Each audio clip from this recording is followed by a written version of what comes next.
SIR-ആയിട്ട് ബന്ധപ്പെട്ട് BLO കൊണ്ട് തന്ന എന്യൂമറേഷൻ ഫോം എങ്ങനെ പൂരിപ്പിക്കുന്നുള്ളത് ഞാൻ നിങ്ങൾക്ക് കാണിച്ചു. അപ്പൊ നമ്മുടെ കയ്യിൽ ഇതുപോലുള്ള ഒരു ഫോമാണ് ഉള്ളത്. ആ ഫോമിൽ ഫോട്ടോ മാറ്റേണ്ടതുണ്ടെങ്കിൽ ക്ലിയർ ഒന്നും ഇല്ലെങ്കിൽ ഫോട്ടോ മാറ്റണം. ആദ്യം അതാണ് ചെയ്യേണ്ടത്, ഫോട്ടോ മാറ്റാം.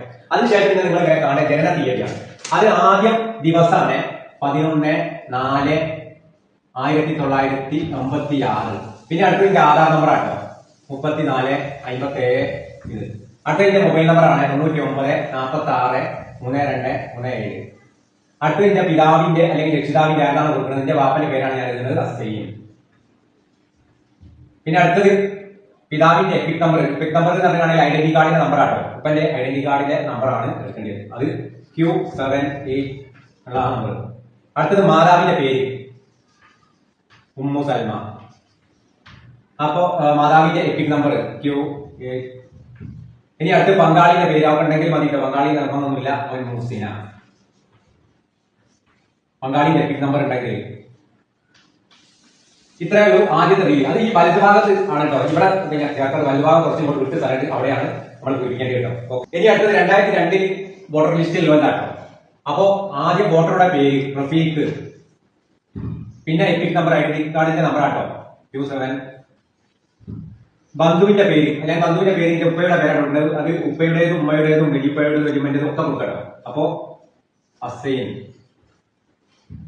അടുത്ത ബന്ധം പിതാവ്. ജില്ല കോഴിക്കോട്, സംസ്ഥാനം കേരളം, നിയമസഭാ മണ്ഡലം എന്നത് കൊടുവള്ളി ആട്ടോ, കൊടുവള്ളി. അടുത്ത നിയമസഭാ മണ്ഡലത്തിന്റെ നമ്പർ ആട്ടോ. ഒരു നമ്പർ ഉണ്ടാവും 121. ഇനി ഭാഗം എന്ന് പറഞ്ഞാൽ ബൂത്ത് നമ്പർ ആയിരിക്കും. അതിനൊരു നമ്പർ ഉണ്ടാവും, ക്രമ നമ്പർ ഉണ്ടാവും. അതൊക്കെ 2002 ഉള്ള വോട്ടേഴ്സ് ലിസ്റ്റിൽ ഉണ്ടാവുന്നത് 340. 2002 വോട്ടർ ലിസ്റ്റിൽ ഇല്ലാത്ത കാട്ടോ. മൂസിനൊക്കെ ഇല്ല, എന്റെ ഭാര്യ മൂസിനൊക്കെ ഇല്ലാത്തത് കൊണ്ട് അവരെങ്ങനെയാണ് പൂരിപ്പിക്കേണ്ടത് എന്നുള്ളത് ഇതിന്റെ വലതുഭാഗത്താണ് പൂരിപ്പിക്കേണ്ടത്, നമ്മുടെ ഫോമിന്റെ വലതുഭാഗത്താണ്. അപ്പൊ പേര് എന്നുള്ളത് അവളുടെ പിതാവിന്റെ പേരാണ് എഴുതി. അവളുടെ പിതാവ്, മാതാവ് അല്ലെങ്കിൽ അങ്ങനെയുള്ള ആളുകളുടെ പേരാണ് എഴുതി. അപ്പൊ അവളുടെ പിതാവിന്റെ പേരാണ് എഴുതുന്നത് മുഹമ്മദ്. EPIC number. ബന്ധുവിന്റെ പേര്. ബന്ധുവിന്റെ പേര് എന്നുള്ളത് പിന്നെ മൂസിനയുടെ ഉപ്പയുടെ പേരാണ് എഴുതേണ്ടത്, അല്ലെങ്കിൽ ഉപ്പയുടെ ഉമ്മയുടെ പേരാണ് എഴുതിയത്. ഞാൻ എഴുതുന്നത് ഉപ്പയുടെ പേരാട്ടോ, സുലൈമാൻ.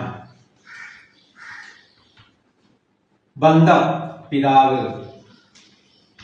ജില്ല കോഴിക്കോട്, സംസ്ഥാനം കേരളം, നിയമസഭാ മണ്ഡലം കൊടുവള്ളി തന്നെയാട്ടോ. മുസ്ലിന്റെ കൊടുവള്ളി തന്നെയാണ്. അപ്പോൾ മണ്ഡല നമ്പർ, ഭാഗം, ബൂത്ത് നമ്പർ, ക്രമ നമ്പർ, ഇത്ര എല്ലാം കൂടി പൂരിപ്പിച്ചാൽ മതി കേട്ടോ. ഓക്കെ.